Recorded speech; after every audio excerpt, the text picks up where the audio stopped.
I'm Dodge Feeler, and this is The Biology of Becoming, where we bridge science and spirit, and we ask what it takes to stay human in the middle of it. We talk parenthood and building things, spirituality, frontier medicine, longevity, and the one that matters most, how to live well, how to taste the spice of life and still find it in the mundane. Hey, everybody. I'm Dodge Feeler, the host of The Biology of Becoming. And today we are here with my supervising physician, Dr. Raimy Amasha. And Dr. Raimy Amasha, I could go on and on about, our relationship and all the things we've gotten to do together. But, today we're just going to sort of see where the conversation goes. And we have a pretty big thing to celebrate here. And that's that you just got board certified, right? And I'll let you kind of fill us in with what you achieved here. But thank you for being on the show with us. Yeah, thank you, Dodge. It's a awesome pleasure to be here with you. Obviously, we work together as well through Way of Life Wellness. And, it's a pleasure to be such a collaborator with you and a colleague. Thank you for highlighting that. I think it's been one of my most recent and greatest achievements recently is recently becoming board certified through the A4M completion of the fellowship course, which was a 2-year fellowship course for me. And then I completed the written and oral board exams to be recognized by the American Board of Anti-Aging and Regenerative Medicine as a board certified physician. And that was very significant to me, especially as I kind of branch out more into the functional health space, anti-aging and regenerative medicine space.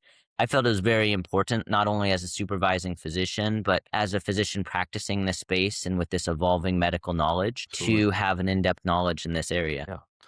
No, it's a massive achievement. You managed to do it with 2 young children, busy wife, working regularly. And, not only did you get something that's very relevant to what we're doing, but, you obviously have your own thing going. And as we dig deeper into regenerative medicine, your knowledge and what you're learning as we go is crucial to just us getting better. Mm-hmm. So thank you. Yeah, thank you. Just kind of dive in. You wrote a phrase in the form that I always send out just to say, just that I feel like it really jumped out at me. And what you put was the human as a profit share, kind of referring to industry and commercialization. But what did you mean by that when you said that? Yeah, so I think that very oftentimes people who are patients can feel not treated as a human when they go to see a physician or when they go into a practice, meaning that whether that they're consumers in the grocery store or consumers of medicine, sometimes they don't feel that personal connection with their clinician, or they feel like they're just passed along an assembly line, right? The healthcare face has changed over the years. There used to be a time when I was doing my preceptorships with attendings that I greatly admire throughout my clinical training. That's at Johns Hopkins, even in the hospitals at Duke University as an undergraduate shadowing physicians, my time at Vanderbilt University School of Medicine. Times in clinic where the physician would roll up their chair, sit next to the patient, spend time learning about their family, their mental health, their physical health. They'd go through lab work and recent images. They really would take some time and not only get to know the individual as well as treat the conditions. I think that with increasing pressures of modern day medicine, I think the time spent per individual encounter has decreased. And so it has to really become a very concentrated appointment. And I think that's in many ways unfortunate. What I try to do day in and day out in my clinic is take whatever time is necessary. Now, if sometimes that makes me fall behind, I fall behind. And sometimes if I stay on track, I stay on track. But treating everyone as an individual. The phrase of patients as that can feel being treated as profit chips is sometimes they feel like whether or not a procedure is explained to them or whether or not they get a chance to either use medication or use interventional procedures. Sometimes the consumer is the human and sometimes the product is medicine. And, I take a very strong standpoint in that is that we're a team, which means that me and my patient, we row together. And it's not about profiteering. It's about excellence in medicine. Now, sometimes I admit excellence in medicine is not cheap, but the cost of medicine and the quality of medicine are not necessarily congruent, meaning that I believe in a patient-centric care. We're finding root cause analysis and getting to the root of the problem is the predominant focus. And that's what ultimately led me to explore deeper my roots in functional medicine, functional wellness.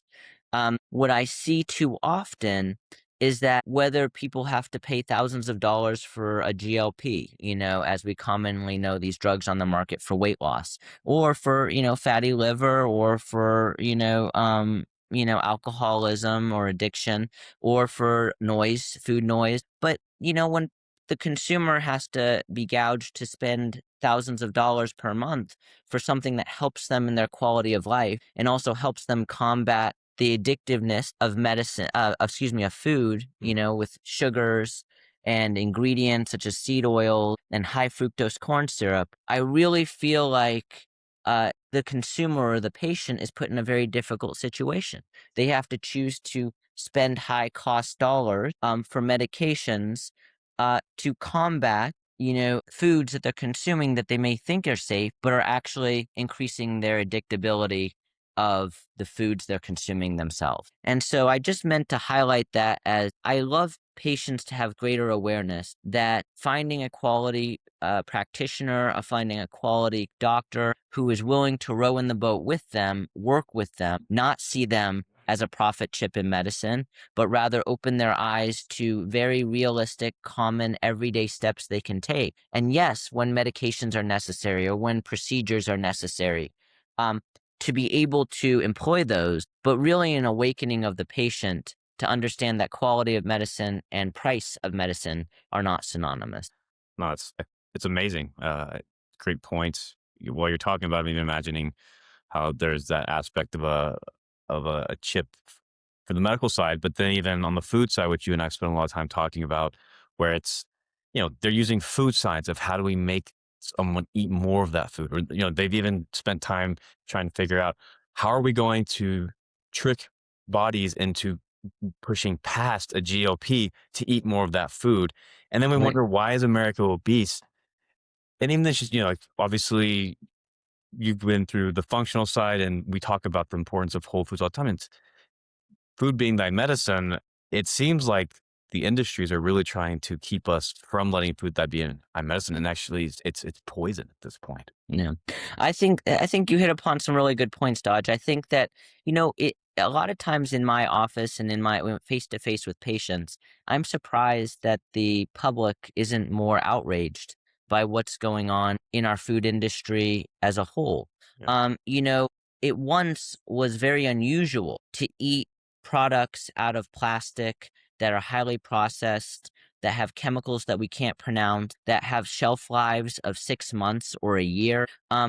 You know, what baffles me is the ease with which that consumers can go, meaning that it's very accessible. The cost is low, the access is high. Whether you go to a gas station or a convenience store, or you go to a common supermarket, even things that are marketed as healthy really may not be at all. When something is fat free, that doesn't tell us anything about the processed sugars or the high fructose corn syrup or all of these other substitutes, right? And so what really amazes me is that the average American, and myself included, please understand that up until my mid 30s, even though I was trained in medicine, went through medical school, went through, residency and fellowship, have triple board certification, as a very educated individual in medicine, that's an entirely separate point than being educated in reading food labels and recognizing food either as a poison or as medicine. Yeah. And the reason I emphasize this is because just think, for the layperson who's listening to this podcast, who may not have a lot of medical knowledge or just wanting to dip their foot in the water of going, I wonder what health and food looks like. Just take, for example, oatmeal. Now, oatmeal, some people think of oat. Oh, hey, that maybe has good fiber content. But there are certain brands of oatmeal, for example, that don't have a lot of fiber. It's been processed out of them, as well as certain brands have about 48 grams of sugar per serving. What happens is that when we consume that in the morning as the first meal and we think we're doing nothing wrong, we're like, you know what? I'm going to have some oatmeal. I'm going to have it with some fruit. Well, fruit has fructose. When you add the added sugars of just pure, whether it's processed sugars or, high fructose corn syrup, what we're doing is in the morning, we're actually starting with a sugar load. And that sugar load is going to spike our insulin. because our insulin is going to respond and saying, hey, we have too much sugar going through our bloodstream. That sugar is going to get put into our body cells. And then essentially we're going to have high insulin with low sugar, which is going to lead to more craving. Yeah. So we get fatigued, we get tired, we are insulin spikes, and then our sugar empties out into our cells, which will eventually be converted to fat. And then we're hungry again. And we've started this cycle where sugar goes up, insulin goes up. Sugar goes down, insulin goes down, sugar goes back up. And now you're seesawing through the day, wondering why you're having so much fatigue throughout the day. And it's because when we say breakfast is the most important meal of the day, I would add breakfast is the most important meal of the day as long as you eat the right foods. Yeah. And there's just so much to unpack here. I mean, there's just so much to look at, like high quality protein and how, that is calorically expensive, meaning that, or energy expensive. It takes the most amount of energy in our bodies to break down protein, but it's also stable fuel source, right? And how we eat, and intermittent fasting, which means there are periods where we eat and periods where we don't to allow our body to break down. I just think that taking a step back, looking at food as also medicine or food as a poison is the right strategy to take when you go to the grocery store. When I go to the grocery store, I'm angry. It's hilarious to say I'm angry because there's a lot of products that look great with a lot of great color that want to put it in their basket, but it has no intent in improving your health, improving your metabolic health, helping you lose weight, helping you retain energy, and overall help decrease inflammation in your body. And that's whether it's through sugars or seed oils or fats or hidden chemicals or dyes. And so thank you for highlighting that, but I really do see also food as medicine, as well as the potential for harm. Yeah. So while you're talking about the highs and the lows, I think you're like me, where obviously you still want your kids to have fun at times. And so occasionally I'll take Stella to go get a donut, and I'm usually like, at least drink this milk. But if it's on a Saturday, you witness suddenly so full of energy, and you see that drop, and suddenly she's cranky and she's moody, and you think this is why we don't do this typically. Mhm. You really want to make sure that you're getting the protein, but it's also just the things that are sneaking in these days. I mean, there's actually some studies showing like a little bit of ice cream does have some different benefits to occasionally enjoy, but then you look at your most popular brands and they've got carrageenan and 20 other ingredients you've never even heard of, when ice cream should have about 4 or 5 ingredients entirely. And it's just, you can go on and on. Well, yeah, and just to say that, Dodge, is you should look at when we used to say, "Oh, it's fine. We used to eat it as kids." No, we did not. Yeah. If you actually look 30 years back, 20 years back, and you look at the ingredients in ice cream, yes, you have 4 to 5 ingredients. Now you have 12 to 15 ingredients. Well, what are the other 10 ingredients that are added into the ice cream? And exactly as you stated, same thing with ketchup, same thing with a lot of these other types of foods that we recall eating back in the day and associating it with those things. Now, listen, to make things practical, perfection is something that we could always aim for, but rarely achieved, right? Absolutely. We just aim to do great or aim to do better than yesterday. One of the lines I say to my children is just be 1% better than yesterday. That's it. Just aim to be 1%. Or 0.1% for that matter. But the point is that you're moving forward and not backward. My point is that when you go to the grocery store, I'm not waging war against ice cream or waging war against certain types of products. My kids are certainly dabble. Think they had snow cones over the weekend, right? So, we certainly can live this life and make wise choices. But what I argue is that about 80% of the meals your kid consumes, or you consume for that matter, you should be able to name the ingredients, which basically means that if you were to make a salad and you put in lemon, or you do oil and vinegar, and then you do some cut up olives, you do some romaine lettuce, some arugula, you cut up some organic carrots that you shave the peel yourself and cut up, you add some cherry tomatoes that are organic, and you maybe add some organic blueberries. I mean, to me, that sounds like a lovely salad, and you could list the ingredients. It has low cholesterol, no hidden sugars, and you basically use that food to fuel your body as well as for medicine and all the enriching things that food can provide to your life in a well-balanced manner. When we start to go down the line of processed ingredients, now all of a sudden it creates room for these hidden chemicals or seed oils that cause inflammation in our body. I mean, I've gone through my own transformation in abolishing seed oils and gluten and other inflammatory things. And there was a time I couldn't even take on or off my wedding band. It was stuck on my finger. And now that, I've been able to eliminate seed oils and I've been able to eliminate 90% of gluten, I feel the tangible difference. I look the tangible difference. My body composition shows the tangible difference, my energy level. And I just want the public to know that it's as simple and easy as deciding, are we going to put 80% of the ingredients in our grocery cart to be organic and simple ingredients that we can make easy to make meals, or is 80% of our ingredients going to be pre-manufactured, microwavable, packaged in plastic type ingredients that really we're trying to be healthy, but digging deeper into the labels, maybe we're not as healthy as we think. Yeah, I think it's spot on. It's keeping it simple, stupid. And yet, it's Yeah. Yeah. another thing I often talk about, which obviously again with kids now, it's not always easy to hit their palates correctly, but it's also not hard to use simple ingredients to make your food taste good. And a lot of those herbs and things are amazing for your health. Yeah, I mean, Hmm. I know you've been spending tons of time studying the microbiome. Oregano Yeah. is something that is used consistently to help kill off, anything that's pathogenic in the gut. Or, rosemary, it's known to be amazing for your brain. And obviously turmeric is one of my favorites, and curcumin that goes along with it.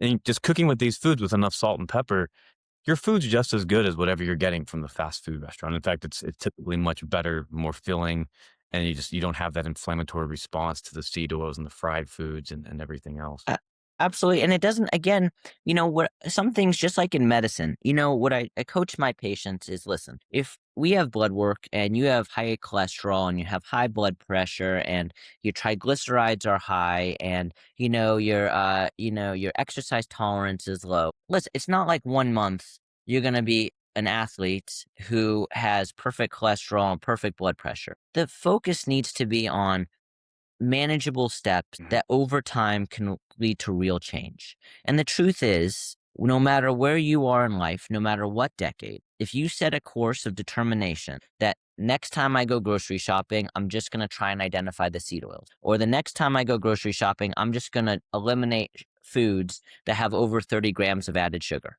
Or you go to the grocery store and say, you know what?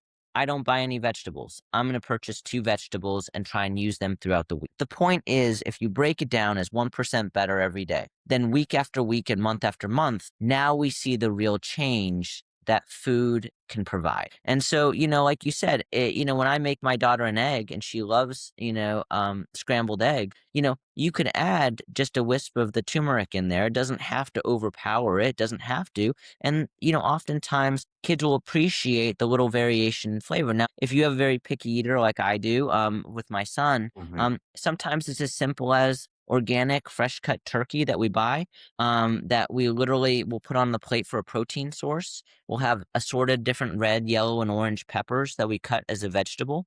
We'll have a few carrots and some apple slices. And then if he's still hungry afterwards, we might offer him an additional protein before going to a carbohydrate.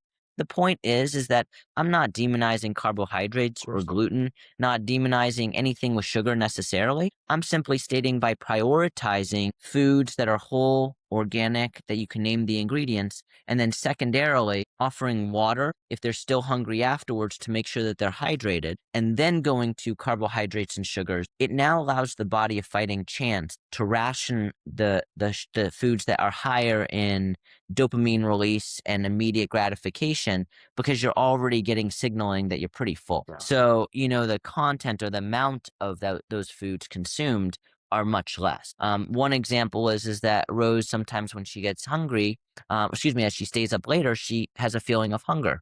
And absolutely that could be valid.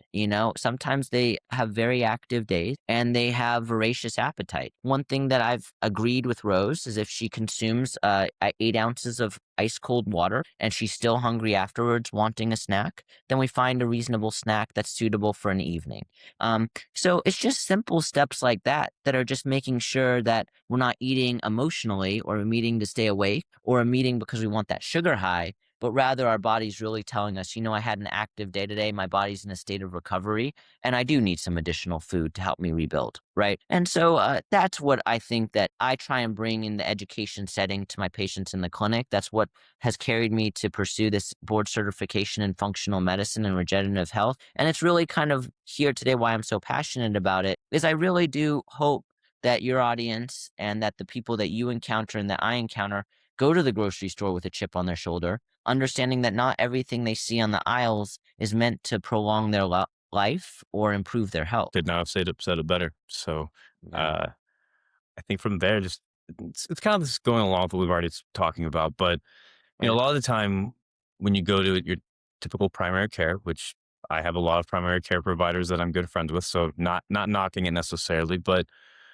a lot of time when we're doing medicine, we're waiting until someone's sick. If we check labs, we're checking just a BMP and a CBC just to kind of get right, to get an idea of what's going on. Whereas I know we both practice a little bit differently, where we're actually wanting to prevent instead of just manage.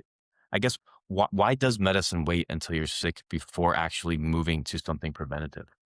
Well, I just think that I think that in all aspects of this is that having gone through medical education and residency, medical school, and all these different aspects of traditional medical training, there's just not a heavy emphasis in our education on preventative medicine. There's a lot of patches that we have, right? You have high cholesterol, there's a statin medication, right? You have high triglycerides, there's medications for that. You have high blood pressure, there's medications for that. There certainly are a world of pharmacological tools that experienced and well-trained physicians can reach for when there's a problem. Yeah. But that's like waiting for a crack in a dam to kind of increase in size and increase in size until you have a gaping hole. And then all of a sudden you need to use these medications that don't necessarily fix the reason you have high blood pressure to begin with, but rather say you now have high blood pressure, probably due to years of vascular endothelial inflammation. But here's a medication that doesn't stop the vascular endothelial inflammation or the sclerosis that's occurring of the arterioles. Rather, here's something that can help you manage it, so we could prevent future disease from worsening.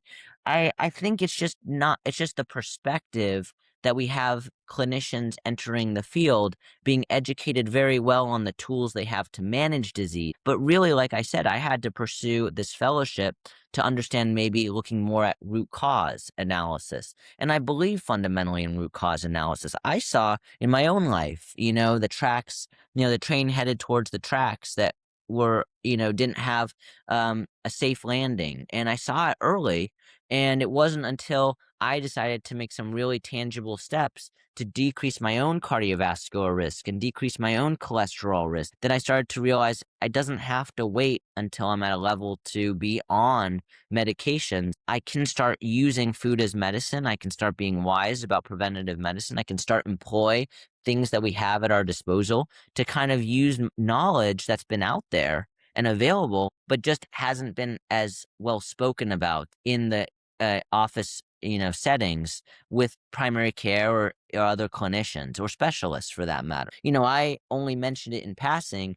As I started to go more and more through my own transformation, I started to realize how much people needed to hear this information. And it was only through my own experience, and that's sometimes the best place one can speak from, is I used to be 20 pounds heavy set, and it wasn't until I was able to lose 20 pounds that I realized, hey, my knees feel better and my back feels better and my shoulders feel better. So it's easy to armchair quarterback and say, lose weight and you'll feel better. But what I think is going along with the losing weight is the decreasing in body inflammation, the resulting increase in exercise, right? The increase in cardiovascular strength, the increase in VO2 max, right? Which is your oxygen maximum VO2 ability to endure, extreme vascular, cardiovascular effort. I mean, so there's just a lot there that goes hand in hand with weight loss that isn't told by the scale, but can be told by your metabolic health. And you only start to see that as you actually start looking at the correct lab values that start to track your metabolic health over time. And so, that's one of the reasons why I think really functional health and functional medicine belongs in everyone's discussions. Because I feel like, of course, you can add 3 more medications to my nightly routine, but am I truly any healthier? Or am I just kicking the same can down the road that got me there to begin with? I mean, obviously, some of the medications we have are phenomenal to turn things around, but if you're not actually doing the work on the inside and the physical work that needs to be done and the eating, then, like you said, if you're just making patches. But one thing you mentioned, just as a provider, you choosing to get in a better place. I know, I don't think your mind, like, I know because I've had the same weight issues myself. My lipids were not pretty, even though I was 240 pounds of muscle from drinking and other things. But we both have, yours was not from drinking necessarily, but we both were overweight. We both went through a transformation, realizing how important it was to be healthy as providers. I remember being at the hospital and I would have other nurses sort of making fun of me because I'm getting my meal packs out. But the truth is, how are we leading by example if we are no better off? How do you tell a patient to take a medication or to start exercising when you yourself are overweight? Mhm. Exactly. And that's why I really try to lead with compassion, right? It's really easy to point out what others could do better, right? But rather, if you take a candid look at yourself, there's things we could point out even about how we currently live that we could do better, right? And that's why it's not about perfection. It's just about being better than yesterday. And Mhm. yes, some people don't know any better. And to that point, we really try to reach out with education. But also, it's not about perfection. If it was about perfection, we'd all fall short. And so I strongly would encourage for anyone who's listening, it can be very overwhelming. It can be. It was overwhelming for me for a time. But I can promise that once the ball starts rolling, it builds on itself. And then you start doing deep dives, like you mentioned, the microbiome. It didn't start with the microbiome. It really like matured into the microbiome, meaning that I focused on overall physical health and wellness. I focused on metabolic health and wellness. I focused on eating whole foods and the anti-inflammatory effects of foods. I focused on regenerative potential and things we could do to kind of help our joints. And then as I started to identify other issues that still persisted despite all the areas I was focusing on, then I really tackled the microbiome. And that's when I really learned how fundamental the microbiome is to our overall health, wellness, and well-being. It's how food passes through the body. It's how antigen exposure can occur through leaky gut. It's how small intestinal bacterial overgrowth can really sway our good bacteria and how we metabolize healthy foods. Our serotonin, a large majority of our serotonin is produced actually in the gut. Our immune system, 70% or so, is around our gut lining. So I just think that there's a lot that we can dig down into these different aspects. But from a bird's eye view into the average individual, it's about reducing the sweet tea and having just regular unsweetened tea, maybe with a little bit of honey and a little bit of lemon, right?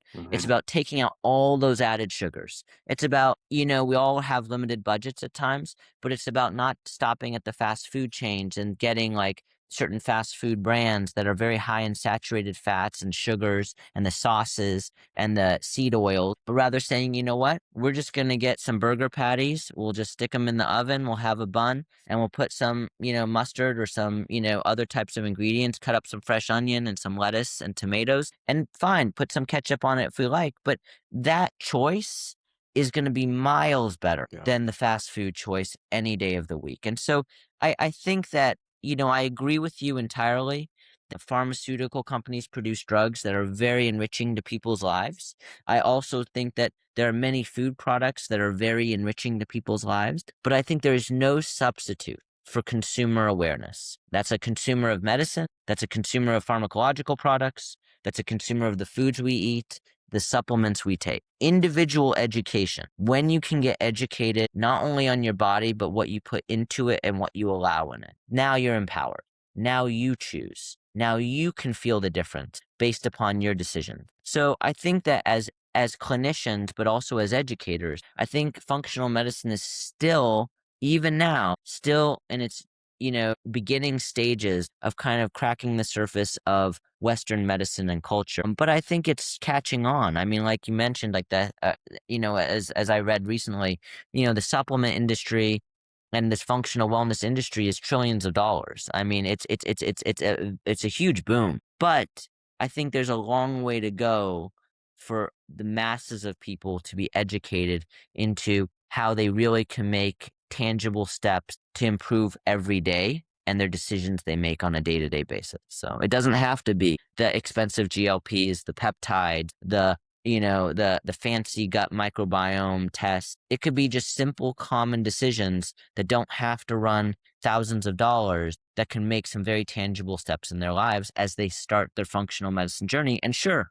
there are those tests that can dig deeper, and there are some tests that can really help you in very experienced ways. But I don't think it has to necessarily start there. Starting with the basics, getting a good foundation, and yeah, not everybody's able to do the GI maps and everything else, because I think that's probably a challenge you've kind of found is if the insurance doesn't cover it, it's a whole new mindset for someone to be able to like, okay, I'm going to pay cash for these things. And usually once they see, oh, this is a different level of care, they'll shift over. But starting foundationally, move your body, eat real food, get outside, get the sunlight Sunlight. get Yeah, real sleep, sunlight. community, Yeah. spend time with Yeah. people you love.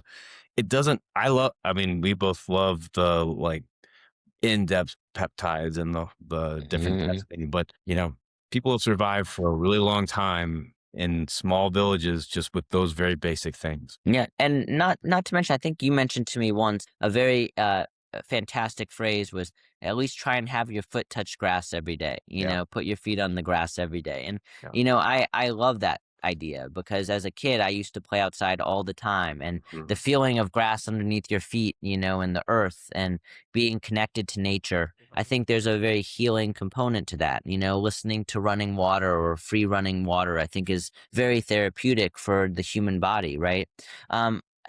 Also, one thing you just mentioned that I think is so important is let's say you do a GI map and you realize that you have no bifidobacter or you have no akromansia. Well, what does that mean to you? It really, you could do all the testing and spend all the money, but unless you have a clinician who's knowledgeable in these areas to walk alongside you through the process, doing these testing, there's only a limited amount that you can do with that. And I think that that's really the key is not only exploring the testing and exploring those aspects of health and wellness that are out there, but doing it with an educated, experienced clinician, I think will compound benefits greatly. That's how you interpret information, how you interpret lab values, how you look at trends. What if you have an unexpected result? What could be contributing? And I think it's not so linear as one might expect, as the body is a myriad of interconnected components. And so, yeah, I agree with you. I think everything you said was true. Get the sunlight, be outside, smell fresh air, spend time with family, spend time with families, people you love and friends, spend time in community, eat real foods, right? And as you can, minimize reliance upon artificial products or artificial, stimuluses that really are feeding your dopamine system or feeding your sugar system or feeding aspects of your health that only lead to crashes later and greater reliance on such products. Absolutely. Uh, I'm gonna just stop there because you just kind of did the mic drop on it. But I think Sure. the next thing I wanted to chat about, because this is another subject that you and I talk a lot about, and I think it's often really the root cause of a lot of our problems, and that is modern life and stress. So, a lot of time you've mentioned just cortisol, the vagus nerve. And so I guess the question would be is how in modern times are we able to manage our stress levels? Yeah. I mean, there's some really, I've had to also manage this too. This is welcome to my life, right? A lot of times now, the modern family household has two working parents. The cost of living hasn't decreased. In fact, I feel like it's increased for many. Cost of foods, especially certain products in the grocery stores, has increased. Cost of gasoline has increased.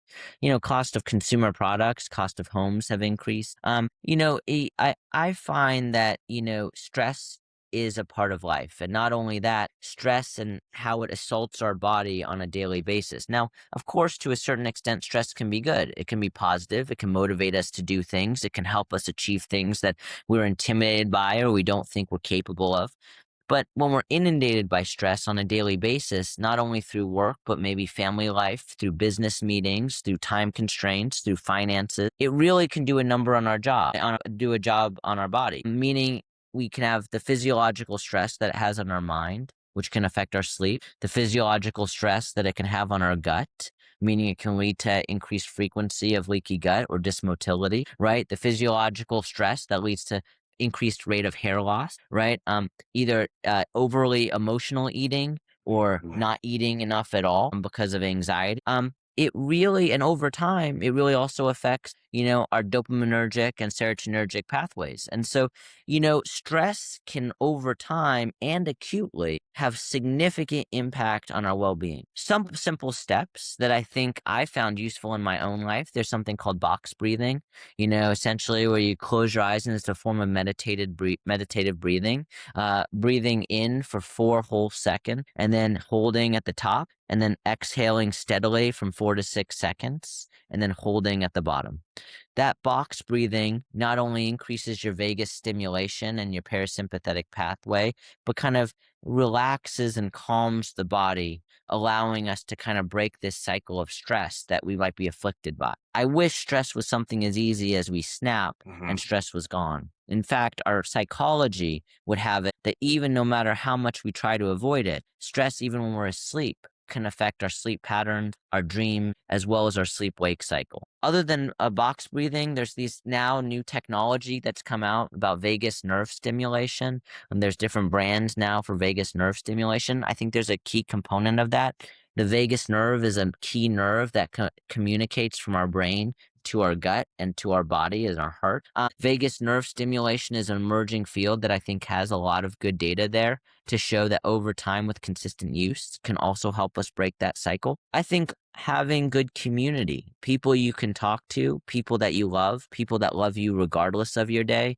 One of the reasons that pets are regarded as such therapeutic animals, right, is because they'll come greet you at the door and love you regardless, right? You might have had the worst day ever.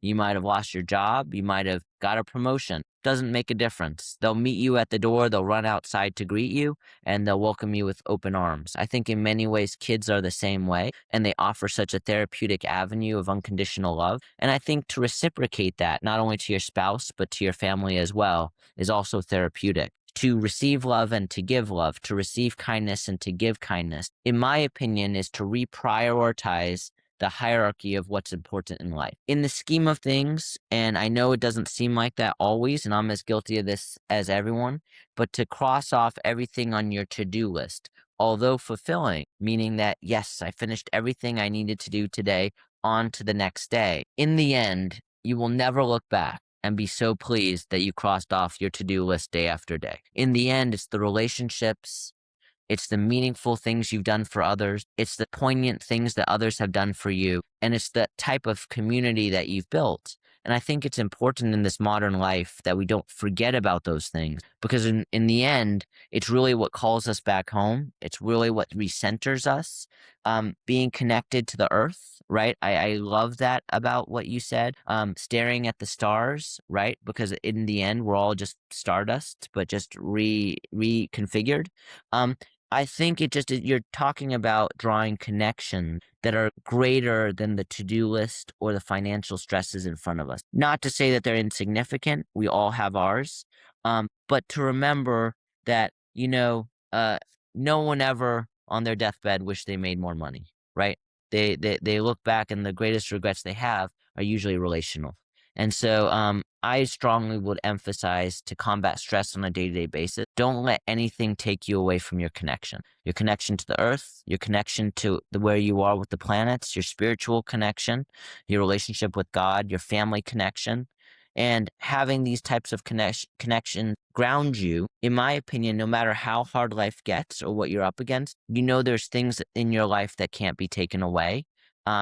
Maybe in a physical sense, but not in the sense that matters of relational. And so I would strongly encourage those who have to deal with high value stress on a day-to-day basis with a lot riding on it, to remember that the sun will rise tomorrow, the sun will set tomorrow, and we are part of a greater scheme, and that as you were created, you have a purpose. And if that purpose is not punching holes in a piece of paper, or punching a time card, or fulfilling this one to-do list, that you have a greater purpose, and just to continue to focus on that. That's fantastic. Yeah. Yeah. I mean, a lot of this is reflected in our relationship too, Dodge. I Absolutely. mean, you and I are colleagues, but we're friends. And I think that, when you've had a hard day, or I've had a hard day, having that openness to be able to communicate, I think is a valuable component of my life. It's great to have a colleague, that you can say, "Hey, Dodge, I got this lab value mixed with this lab value. Have you seen this before?" Right? Yeah. I mean, these are on a more kind of practical level, significant relationships that really add value to our life. And not every relationship in our life adds value. And that's the truth. Is think about how many people we encounter that there's not that connection there. My call home to your listeners would be, it's okay if not everyone loves you, and it's okay if you don't love everyone. Focus on some key relationships in your life. Focus on your connection to the earth. Focus on your spiritual connection. Focus on your own wellness journey and your own personal growth, and focus on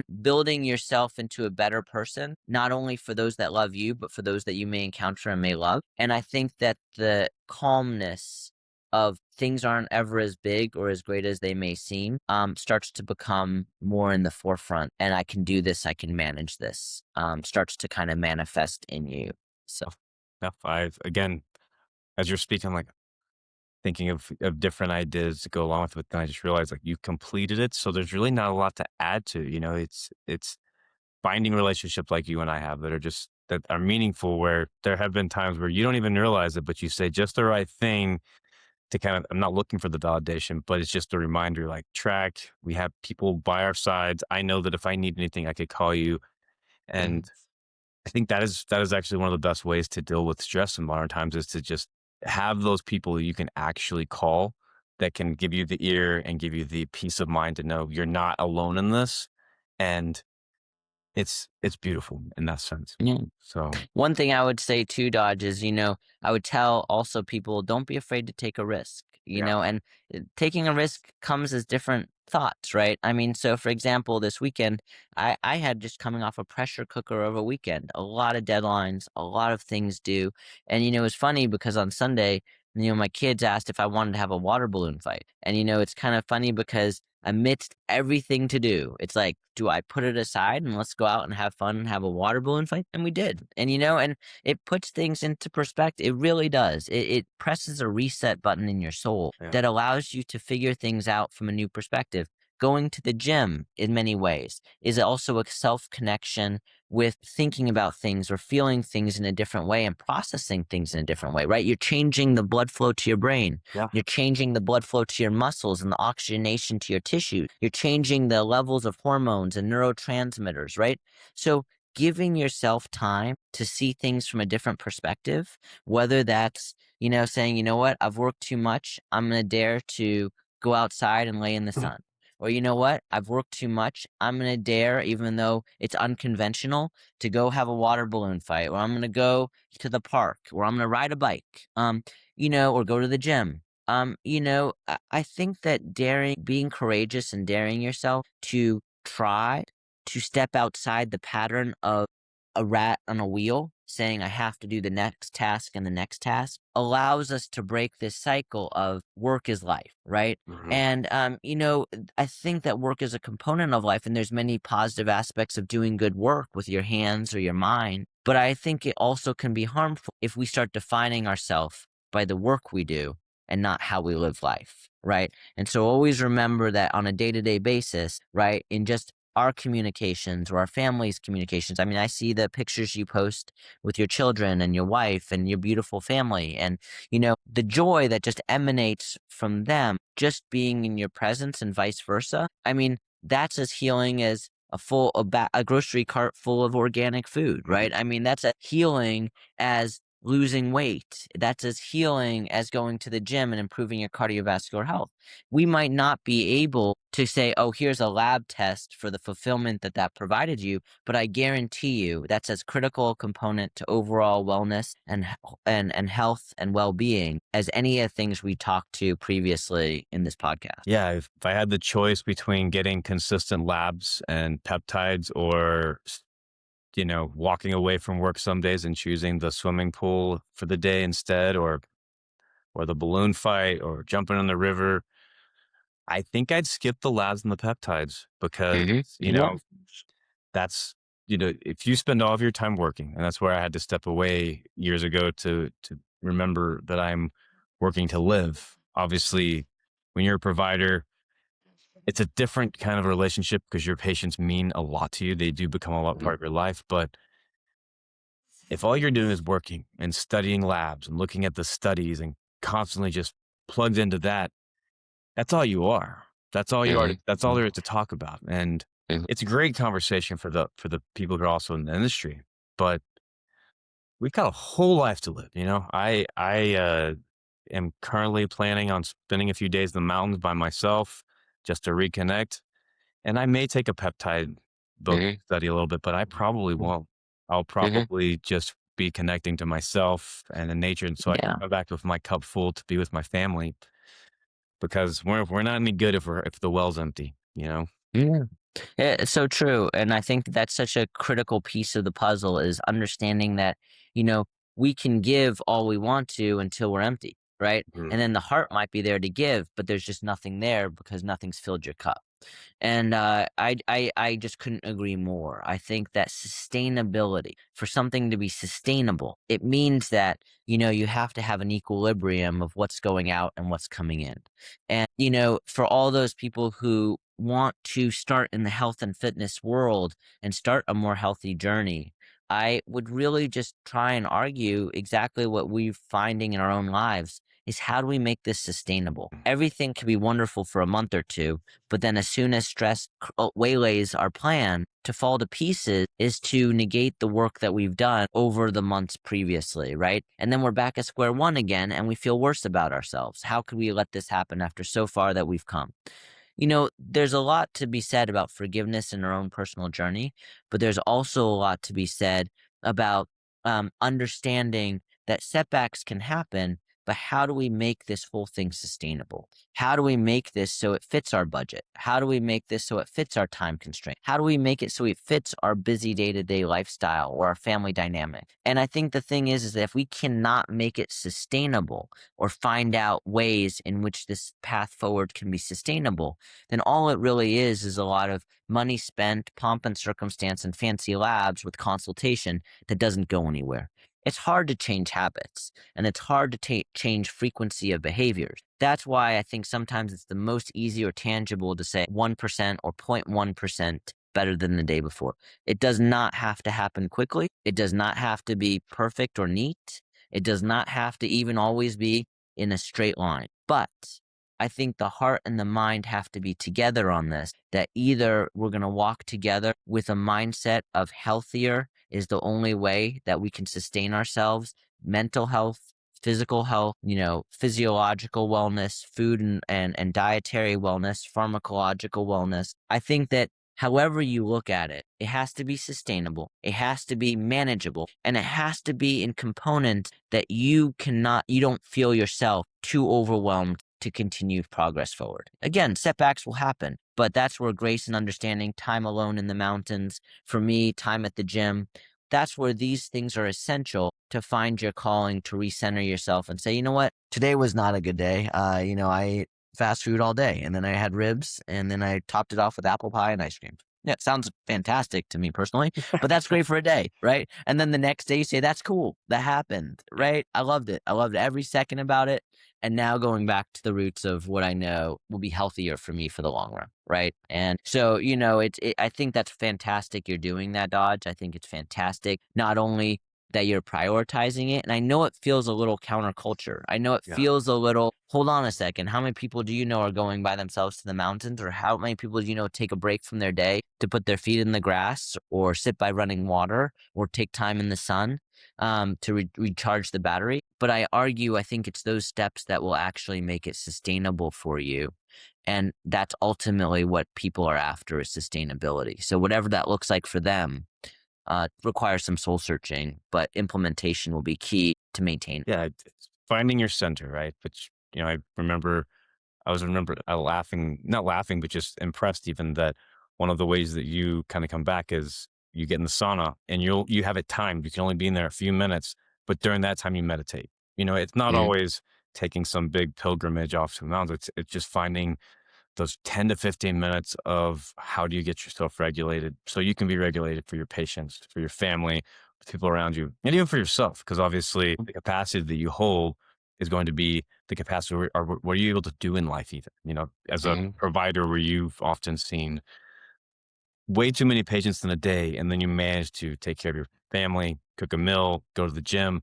That comes from you have learned how to regulate yourself Mhm. a capacity that's unreal. I mean, Mhm. even when I text you, you answer me way Mhm. faster than I'll get Right. lost and I'll take a day or two to respond to you. Sometimes Yeah. you almost always are right on it, and that's something Yeah. that's always stuck out to me is that you've just really created this capacity to be able to manage and handle all that life is bringing to you.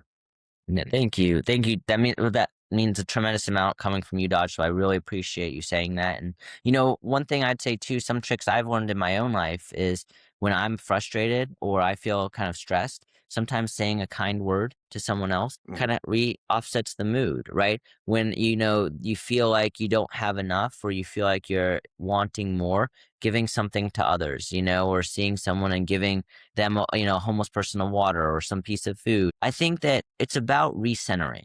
I think it's about recentering. In any given day, if you look at the tasks and the information that we're bombarded with, whether it's social media, whether it's posts, whether it's emails, whether it's news flashes, whether it's advertisements, whether it's marketing, we are just now inundated with so much information all the time that we really do have mental burnout and physical burnout, right? And, if you think about the times we've made the best choices and the times we've made the worst choices, I feel like a lot of my times where I look back and go, gosh, I could have chosen a little bit better in that situation, are when I'm physically and mentally tired.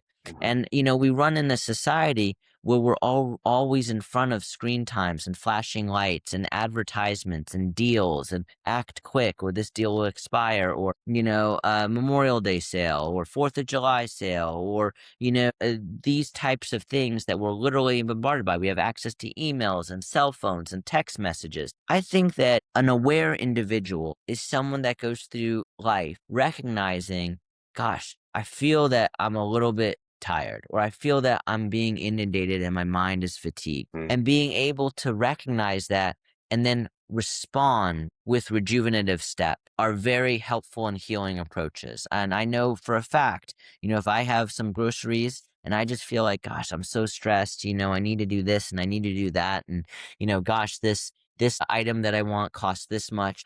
Sometimes I just recall, well, there's someone on the corner who's literally asking for $1, right?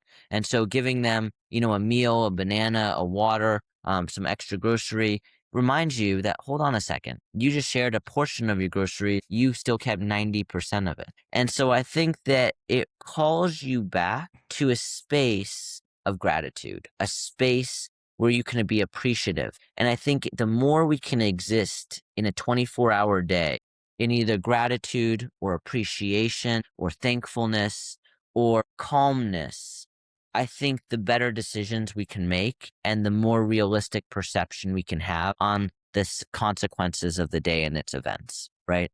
And so I just would really recommend that in their own people in their own health journey, as I've kind of gone through mine. I'm not perfect and I certainly have bad days, but I think a lot of times those days that are bad that can be rescued are days that I can catch my breath and recognize, I'm in a negative pattern here and how do I change that pattern of thinking? Because whether a day is good or bad is really just a matter of perspective. In the end, you're still alive. In the end, Absolutely. you still have a family to come home to. In the end, you still have shelter over your head. And in the end, you still have clean water to drink. It's a matter of perspective.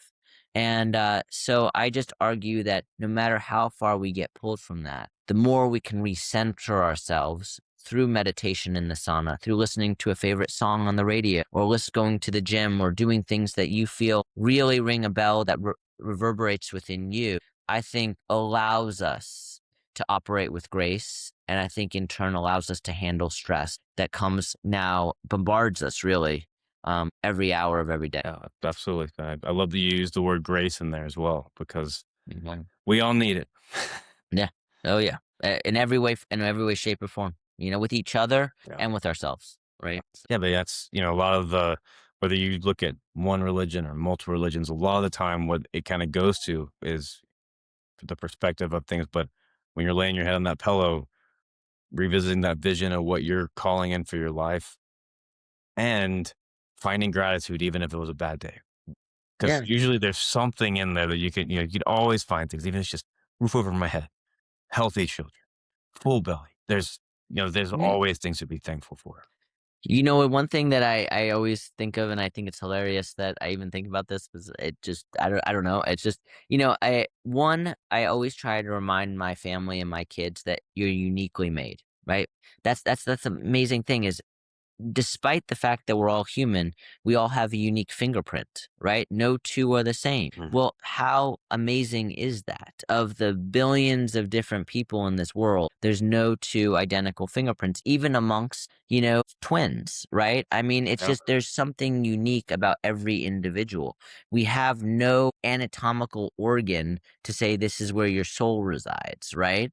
And I do love looking up at the stars, and I'm such a nerd when I scroll and I see these things about the cosmos Oh, and the trillions of planets out there, the trillions of planets. mm, I really love thinking about the concept that we are made of stardust. And I love that because we really are. If you look at the metals that are in our body composition, if you look at the things that we are all made of, it's the same thing as the cosmos. yeah. And I also read this really amazing thing is that they've studied and found there are areas in space that are just of diamonds that are just abound. One of the most rare substances is wood. Yeah. They have not found wood anywhere else that they've studied in the cosmos. And yet here we have it in abundance on our planet. It's what we make houses out of. It's what we burn for fuel. I'm telling you, the more that you can deep dive into how appreciative you should be for existence, Yeah.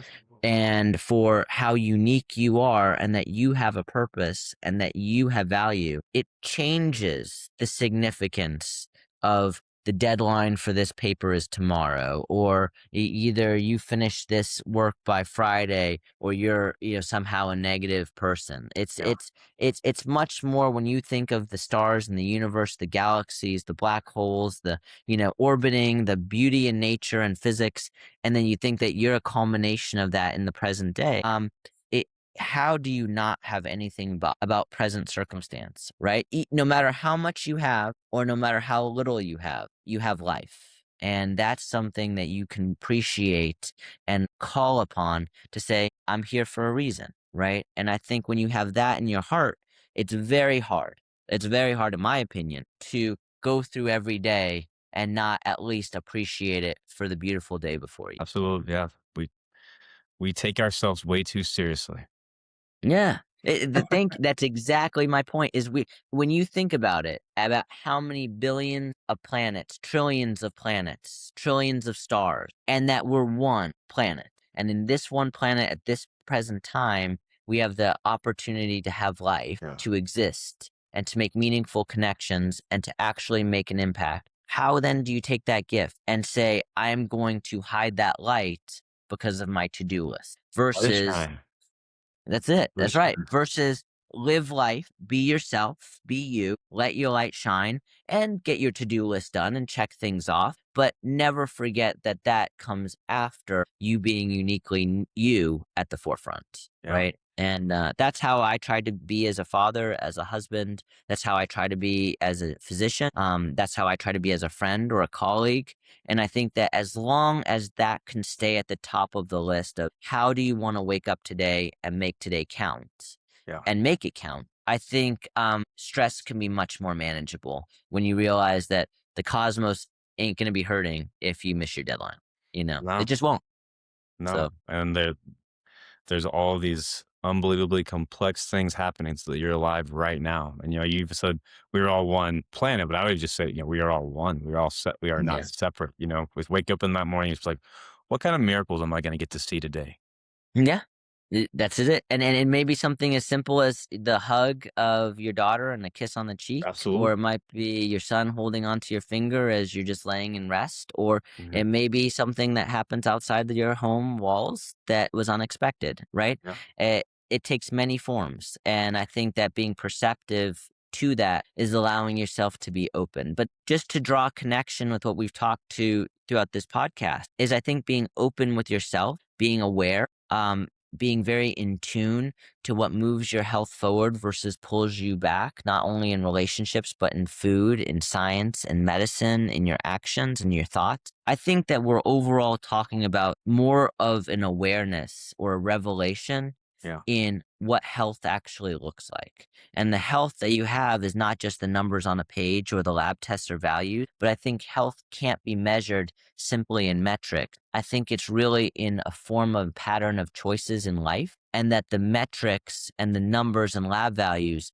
are simply going to reflect having good guidance through that and good mentorship through these decisions that we make on a day-to-day basis. Absolutely. No, I completely agree. And, it's funny, we're already at the time. It feels like we just started, but Yeah. I feel like I got a kind of closing question for you that I think is going to kind of go along with everything else that you've been talking about. And, I mean, past all the medicine, past the amazing accolades that you've created, past everything else, what are you really building your life around at this point? Yeah, and I appreciate that. I mean, to me, I have great accolades. I was fortunate to go to Duke, Vanderbilt, Stanford, Johns Hopkins, University of Michigan. Get 3 board certifications. I think it's a no brainer. What I build my life around is family. If we go around sometimes in the evening and we say, what are we most thankful for? I'm most thankful for my family. My wife Shira is amazing and fantastic. My daughter Rose is bright, Mm, beautiful, brilliant, fun. My son Asher is just one of the kindest, most beautiful individuals. I mean, the only son I could have ever imagined having. I just feel very, very blessed. And it's not by anything that necessarily I worked for. In fact, no, I don't know how I possibly could deserve such a wonderful family. And I think that's the real gift. The real things that I base my life around aren't the things that I could just work harder to achieve. It's the things that by going through the hard work, by going through the process, by digging with myself, it's becoming the person that I am. Well, that person allowed me to meet Shira, mhm, which allowed me to have the family, which allowed me to have the kid. So it's not necessarily the accolades or the certificates that matter. It's going through the process and the mindset you go through it that shapes who you are. And in shaping who you are, manifests or unfolds the rest of your life. And so that's why I say how you do one thing is how you do everything. It's not just a phrase or a motto, it's a way of life. And if you simply refuse to compromise on your own health or your own self-worth, if you simply refuse to surrender what you're capable of or what you can achieve, then you will make decisions in your life that will take you to new heights. But in doing so, you will start to realize a sense of accomplishment and the fact that maybe the only ceilings that exist out there are the ones that we artificially impose on ourselves. And what we once thought was a life that looks like success isn't really success at all, but rather a different life that was a totally off the radar shape actually is one of the most fulfilling lives you ever could have hoped for. And so really it's a very simple answer. I base my decisions in life and my greatest successes in life around the health and happiness and beauty of my family. I think from there, I not only see my own personal achievement in how I father and how I am as a husband, but also in how I am as a human being, because there's so much that's grown off of you or gained off of you by simply you being you on a day in, day out basis. I think the accolades and everything that comes with it, I really believe it's not the accolades that make the man, it's the man that makes the accolades. And I think that just by choosing wisely every day and trying to be better every day than the day before, I think then you lead a life that when you look at your tail that you leave behind you has some significant accomplishment. Beautiful. Beautiful said. And yeah, we do Yeah. need to find a way to watch the stars one of these nights very soon. Deal. Uh, Sign me up. Dr. Moshe, is there any way you want anybody to find you, or do you have any? Obviously you've got a book. No, I mean, obviously through Way of Life Wellness, Yeah. obviously I'm a practicing physician, have been in private practice in the community for the past 12 years. And, I am honored to be on the podcast and, honored, like you said, to be having a growing presence in functional medicine and wellness, as well as just as a practicing clinician. So, my purpose for being on here is not necessarily to be found necessarily, but it's Sure. really just to hopefully get a strong message out. Delighted to be in collaboration with you, delighted to work with you on simple and complex and challenging and new novel cases. And, my hope is that if I'm meant to cross paths with people on this podcast, that our paths will cross. Absolutely. I'm a huge advocate of you and the way you do medicine. I'm a huge advocate of your mind and how you live life. And so I simply am delighted to be on this podcast as an extension of Way of Life Wellness and being a colleague to you. Well, really appreciate you coming on. I think that we could easily do multiple, covering a lot of different subjects on here. So you'll have to come back when you're willing and you have the time. But Sure. just very great, very very appreciative that you're here. We were blessed to get to have this conversation, and I truly appreciate you. Yes, sir. Nice to see you, Dodge. All right. Nice.